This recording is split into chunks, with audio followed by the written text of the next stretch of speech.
probably the first thing that you need when you start working with media is a very effective online presence. You need to have a location where media can go and find the things that they need. They don't have time to be looking. Picking the right media to work with is about knowing your own product. You have to know who your audience is for your product and look for the different publications or broadcasters that can be able to take that story forward to that audience.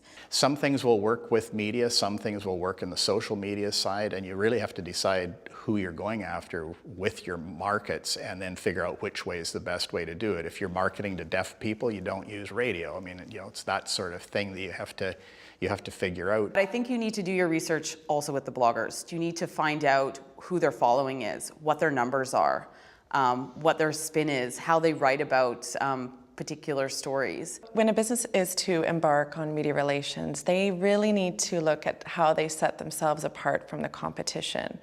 What are 3 to 5 things that that property does really well that nobody else does? And then they need to hire someone who can communicate that effectively to their target audience. And then you have to be willing to take the time and the investment and to create the FAMs and create the opportunities and create your story ideas and get them pitched out to media and make sure that the message you're sending is reaching the right audience. Don't ever look at them joining you on one adventure or one trip as being the end of the relationship.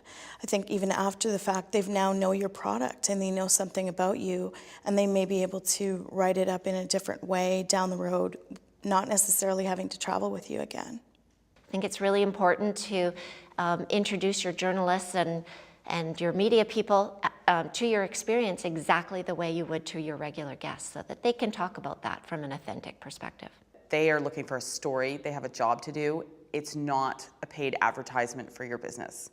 You have to do it in a way that's giving them what they need, a storyline, something fun, something new, and also get your side of things in there as well. It's a difficult balance, it's a difficult dance.